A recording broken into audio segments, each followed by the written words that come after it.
In a suburban landscape defined by bland conformity, all beige siding, manicured lawns, and silent, passive-aggressive judgment, my Challenger was an anomaly. It was a bright, roaring piece of American muscle, a kinetic expression of freedom that drew attention, and inevitably, the wrong kind. For me, it was more than just metal and horsepower. It was the result of years of hard work, a source of pride, and a clear statement that I wouldn't surrender my identity to the silent rules of the HOA community.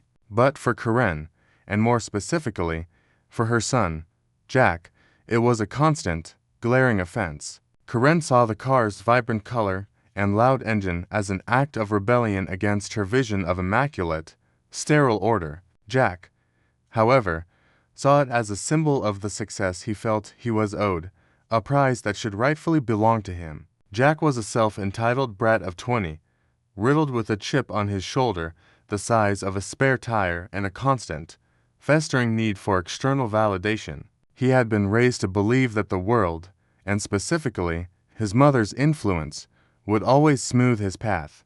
The feud started small, like most suburban conflicts do. Passive-aggressive notes appeared anonymously on my windshield about excessive noise at ungodly hours.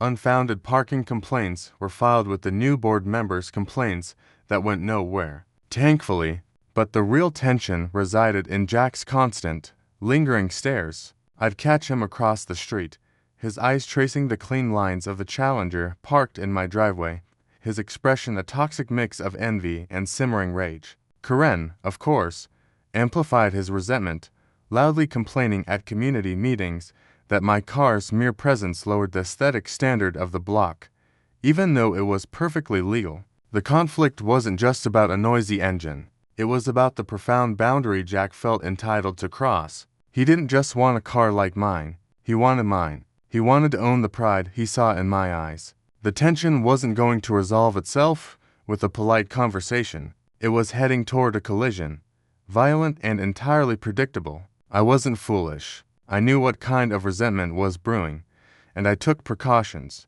My Challenger wasn't just protected by a standard alarm. It was equipped with a discreet, multi-layered security system. This included a high-end, military-grade GPS tracker hidden deep within the vehicle's frame, linked directly to a private security firm specializing in high-value vehicle recovery. This system was designed to bypass the traditional 911 bottleneck and feed real-time coordinates directly to law enforcement dispatch. I had prepared for the possibility of malice, but I never imagined the sheer stupidity of the perpetrator. Jack, in his arrogance, was convinced that any crime he committed would be nothing more than a minor administrative hiccup his mother could fix with a check and a phone call. He assumed car alarms were all the same loud, annoying, and easily disabled. He had no idea he was dealing with a system designed to treat my vehicle like a priority asset, or that every revolution of the tires was being tracked by a silent, uncompromising network. The theft occurred in the dead of night. I wasn't jolted awake by a blaring siren, which Jack had expertly disabled. Instead, my phone, resting quietly on my nightstand, flashed with a subtle, chilling notification. Vehicle moved beyond geofence perimeter. Initiate protocol. My heart hammered against my ribs with a cold, shocking certainty. I ran to the window. The driveway was empty. My car, my pride, my symbol of hard work, was gone. It wasn't just stolen. It was a personal attack, and I knew, with absolute certainty, exactly who had taken it. This wasn't a professional job. This was personal, stupid, and driven by pure, entitled spite. My immediate call was not to 911, which would have put me into a queue. Instead, I called the direct line to my security firm, giving them the authorization to immediately activate the highest level of GPS tracking and alerting the police with precise, live coordinates. My voice was calm but firm as I provided the necessary details. I made it explicitly clear to the dispatcher. This wasn't just Grand Theft Auto. This was the culmination of a months-long campaign of harassment by the HOA Karen and her delinquent son. The car was already miles away, speeding toward a destination that would be far worse than prison, the inescapable, permanent spotlight of public humiliation. He had no idea that by taking my car, he had volunteered to star in the definitive, recorded performance of his own catastrophic downfall. My Challenger wasn't just a fast car. It was, by design, a technological fortress wrapped in Detroit muscle. Jack, in his pathetic attempt at criminal genius, had focused all his effort on defeating the simple alarm system and overriding the ignition, assuming that once the engine roared to life, he was untouchable. He assumed this was a simple game of hide-and-seek with local patrol cars. He had no idea that he was now running a live, broadcast target for a sophisticated, nationwide recovery network. The GPS unit I had installed wasn't some cheap aftermarket gadget. It was a military-grade transponder, small, virtually undetectable, and hidden deep within the vehicle's frame, specifically chosen to withstand signal jamming and amateur detection devices. It was the best money could buy, and its effectiveness was about to be proven in the most public way possible. This unit was linked directly to a specialized,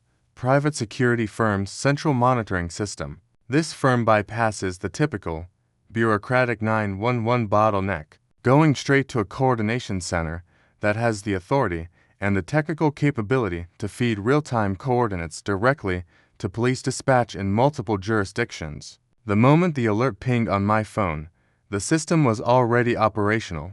Within 60 seconds of my authorization, my car was being tracked with a precision that would make a predator drone envious. Every revolution of the tires, every sudden lane change, every foolish acceleration was being instantaneously fed to a system designed to treat my vehicle like a priority asset, because, in a high-stakes theft, time isn't money. It's the difference between recovery and a total loss. Jack, in his arrogant bubble of entitlement, assumed all car alarms were loud, annoying, and easily disabled. He had no idea he had essentially signed a contract to have his crime professionally documented from start to finish.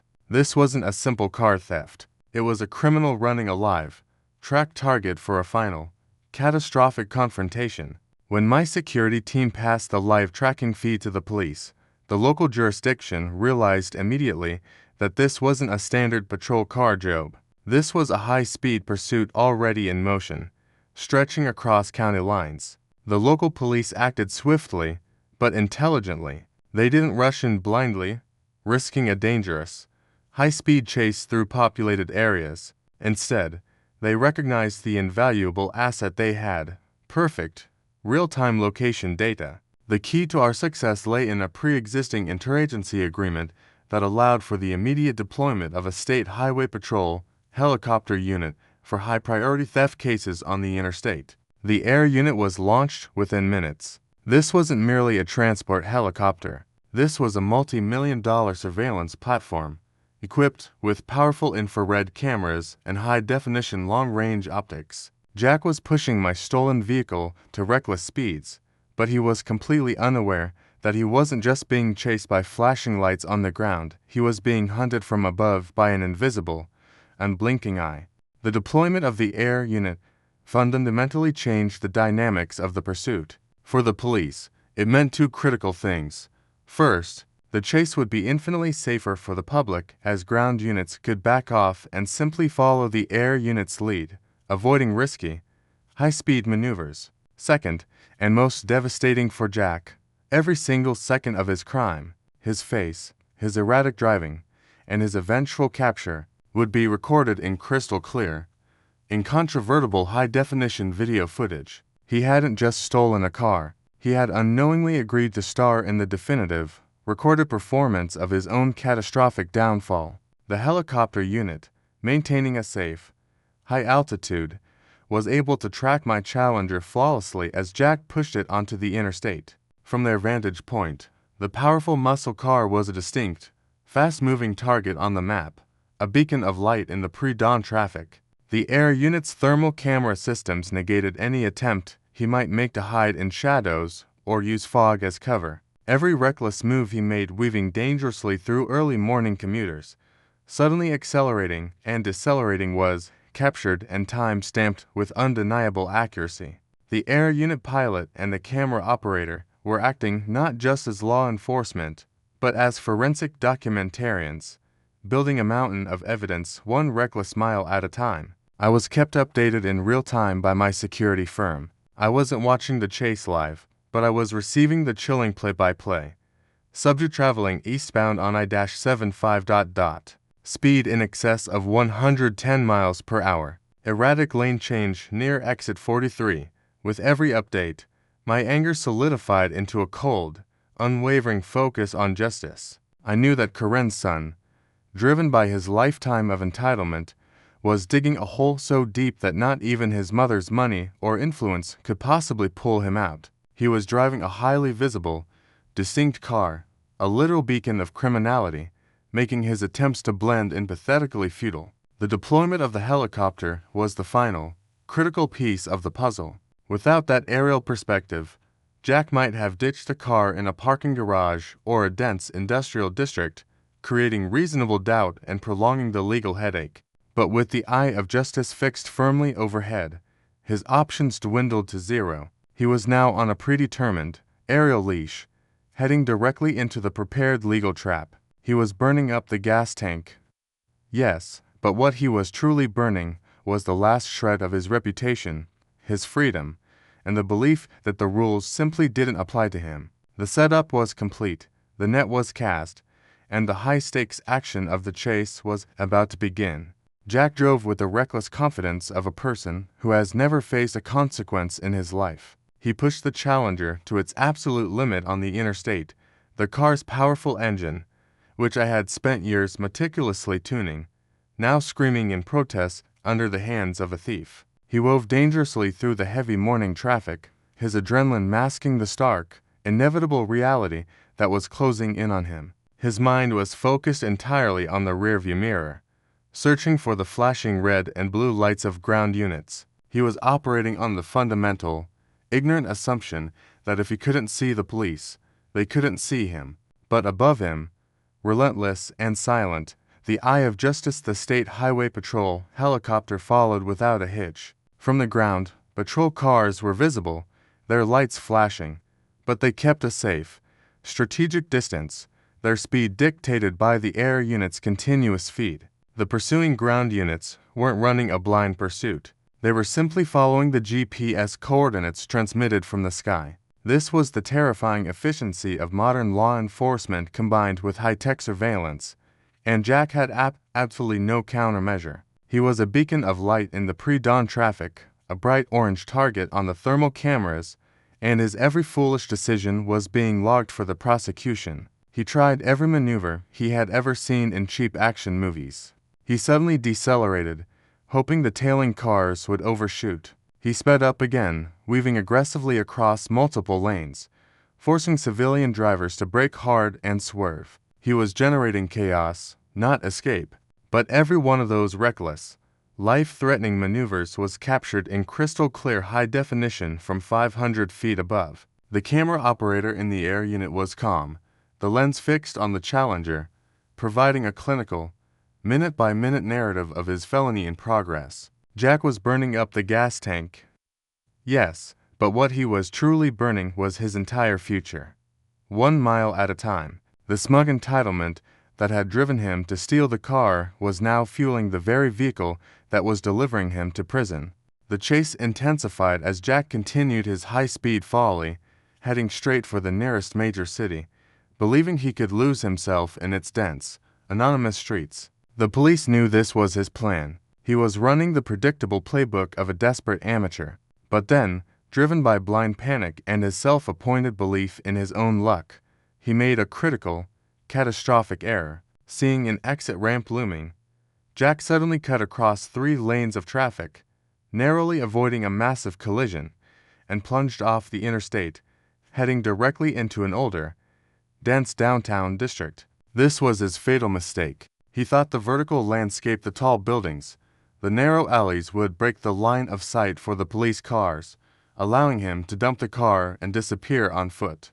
What he failed to realize was that in an urban environment, the helicopter's advantage becomes absolute and undeniable.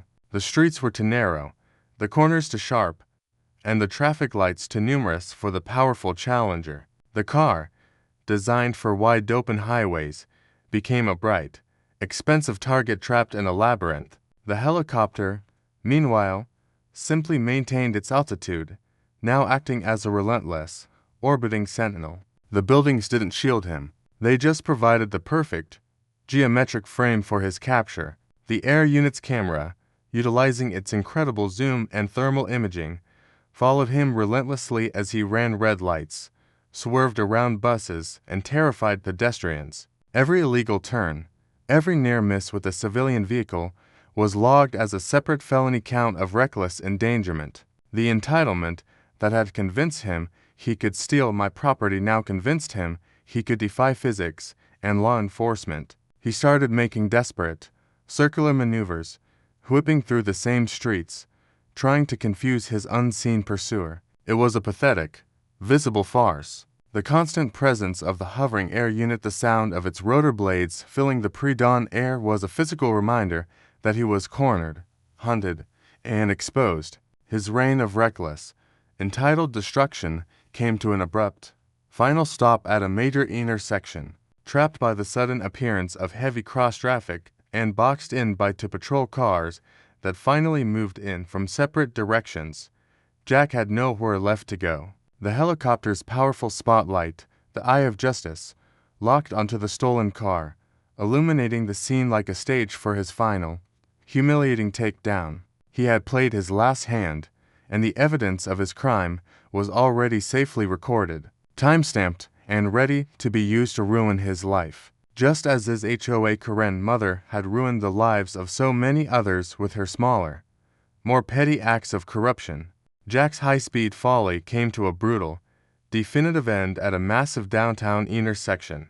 Trapped by the sudden surge of morning traffic and boxed in by 3 police patrol cars that finally moved in from separate directions, he had nowhere left to go. The roar of the Challenger's engine died a pathetic sputter as the keys were dropped and his foot slammed on the brake. The air unit, that invisible hunter, immediately locked its powerful spotlight onto the car, illuminating the entire scene like a stage for his final, embarrassing performance. The sight of the police closing in, the relentless sound of the helicopter blades chopping the air directly above him, and the blinding spotlight finally shattered the facade of his entitlement. Jack, the arrogant son of the HOA Karen, slumped in the driver's seat. His youthful bravado evaporated, replaced by the profound, visceral fear of a child who realizes his mother cannot fix this. The police moved with swift, overwhelming efficiency, weapons drawn, shouting commands that cut through the silence following the roar of the chase.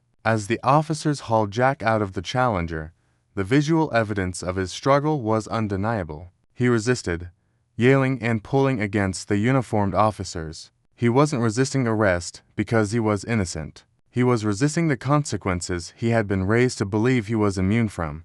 But the defining moment, the one that revealed the true, pathetic core of his personality, came as the cold steel of the handcuffs clicked shut around his wrists. Looking up at the overwhelming spotlight, and surrounded by the tangible evidence of his felony, Jack's entitled arrogance finally broke. He immediately started screaming not legal protests, but a desperate, primal yell for the one person who had enabled his entire life of crime. "Mom, call my mom, call Karen." That pathetic cry was captured by the sensitive microphone of the hovering air unit, a final, definitive piece of audio evidence of his emotional dependence and lack of moral responsibility. He had gambled his freedom on the lie that his mother's money could buy him out of any mess, and in that moment, the lie was exposed for the world to hear. He wasn't just facing a fine, he was facing felony grand theft auto, reckless endangerment, and the full, unyielding weight of the state's judicial system. His humiliation was absolute, and every single second of it was recorded. The state's attorney knew they had a strong case, but the evidence delivered immediately after the arrest elevated it to an absolute slam dunk. The most devastating piece of evidence wasn't the stolen car, it was the entire, unedited, high-definition recording from the state police helicopter. The air unit crew immediately handed over the raw footage, a clean, clinical, and minute-by-minute account of a felony in progress, capturing his driving, his face, his reckless indifference to human life, and his pathetic apprehension. In the weeks leading up to the preliminary hearing, the helicopter footage became the centerpiece of the prosecution's strategy. This wasn't some blurry dashcam video with conflicting perspectives. It was a clear, undeniable visual narrative. It showed Jack pushing my challenger to speeds well over 100 miles per hour, weaving dangerously, running red lights, and the final, stupid move into the urban trap. Karen, predictably, went into hysterics. She immediately hired the most expensive defense attorney her HOA fortune could buy, confident that money, as it always had, would solve this inconvenient criminal mess. She flew into a rage when she realized she couldn't simply make the footage disappear. Her lawyer, a smooth-talking veteran, watched the full video during discovery with me and my own attorney present. I watched the color drain from his face as the relentless, unblinking helicopter camera documented his client's stupidity. He saw the clear shots of Jack's face, the precise documentation of his speed and recklessness, and the absolute lack of any ambiguity regarding his intent and endangerment. There were no grounds for reasonable doubt. There were no possibilities for a successful motion to suppress. There would be no technical loophole his mother's corruption or money could buy him. The footage didn't just document the crime. It utterly crushed the defense before it even had a chance to breathe life. Karen's arrogance had led her son to steal a car equipped with a system designed to treat him like a criminal priority, and the evidence was a cinematic masterpiece of his failure. The realization in the courtroom, during the preliminary hearing, was palpable. Jack, cleaned up and dressed in a cheap suit, sat next to his lawyer. When the prosecutor played the key segments of the video, the sudden, dangerous swerves on the interstate, the near misses with innocent drivers, and the final, humiliating takedown, Jack couldn't look up. He stared at the floor, silent and defeated, the recorded image of his criminal arrogance playing over his head. His lawyer leaned over and whispered to him, not objections, but the harsh, cold truth of his limited options. The system of justice was finally prevailing, and it was using Jack's own reckless behavior as the primary witness against him. My quiet, cold satisfaction in that moment was the purest form of justice I could ever have asked for. The helicopter had done its job. It tracked the truth, and it delivered the evidence with relentless, aerial precision. The state's attorney knew they had an unassailable case, and Karen's high-priced defense attorney knew it too. Faced with the mountain of evidence, most of it captured on the high-definition helicopter camera, their only remaining option was damage control. They pushed for a last-minute plea deal, hoping to avoid the public spectacle of a full trial and the inevitable maximum sentence. The prosecution, however, understood the severity of the crime. The high-speed chase had endangered dozens of civilian lives, and they refused to let Jack off easy. They wanted the full weight of the law to send a clear message. The case went to trial, and it was swift. The jury was composed of ordinary citizens, many of them homeowners who understood the value of property and the need for public safety. They were shown the footage, they heard the testimony from the air unit crew, and they watched as the video meticulously documented Jack's entitlement turning into outright criminality. The defense's pitiful attempts to frame Jack as a misguided youth were immediately dismantled by the cold, irrefutable time-stamped evidence. The deliberation was astonishingly brief. The jury returned within hours. The silence in the courtroom when the jury foreperson stood to read the verdict was absolute, tense, and heavy with the culmination of months of harassment and fear. The words echoed clearly: guilty on felony grand theft auto, guilty on reckless endangerment. The sentence was severe, a significant term in state prison. Jack's entitled life came to an end the moment the judge delivered the judgment.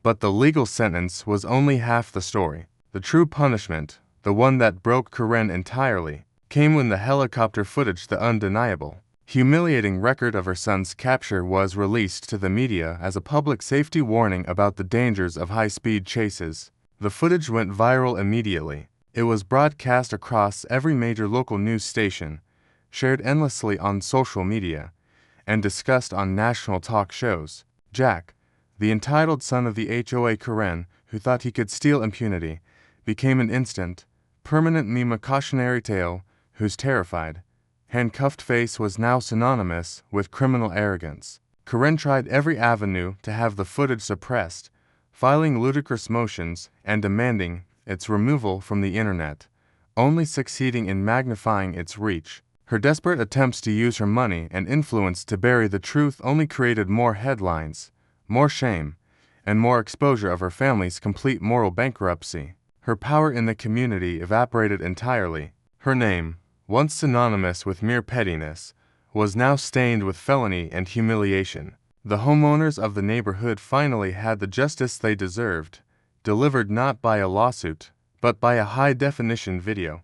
The conviction of her son marked the definitive end of Karen's tyrannical rule. The relentless public scrutiny, the humiliation of the viral footage, and the realization that her life of entitlement had finally led to a crushing defeat were too much for her to bear. Her attempts to use the HOA to maintain control failed spectacularly. The remaining board members, the ones who had protected her and enabled her petty corruption, were immediately subjected to overwhelming pressure from the community. Faced with mass resignations and the threat of civil lawsuits, the entire, corrupt structure of the HOA crumbled overnight. Karen moved out shortly after the sentencing. She was unable to withstand the constant scrutiny, the pointed looks, and the pervasive shame that now clung to her like cheap perfume. Her quick, final departure, without fanfare or dignity, was the ultimate sign of her power's dissolution. It was a victory not just for me,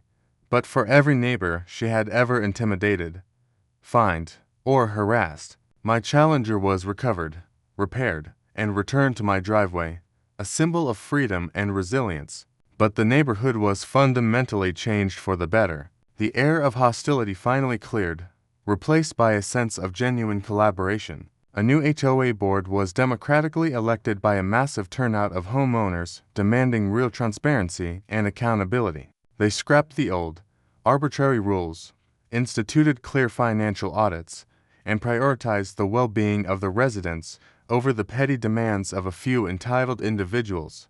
The isolation I had felt dissolved, replaced by a true sense of community unity. I learned that the best defense against a bully isn't just a lawyer. It's patience, preparation, and undeniable, unassailable evidence. The helicopter didn't just track my car, it tracked the truth, and it delivered justice with relentless, aerial precision. I survived the harassment, the threat, and the attempted theft, and in doing so, I helped dismantle a system of corruption that had plagued the neighborhood for years. And sometimes, the sweetest form of revenge is simply the quiet, smooth purr of your car engine, safe in your own driveway, knowing the bully who coveted it is locked away and their reign is over. The only lasting legacy Karen and her son left behind was a viral video, a mugshot, and a clear, enduring reminder that entitlement is a dead-end street.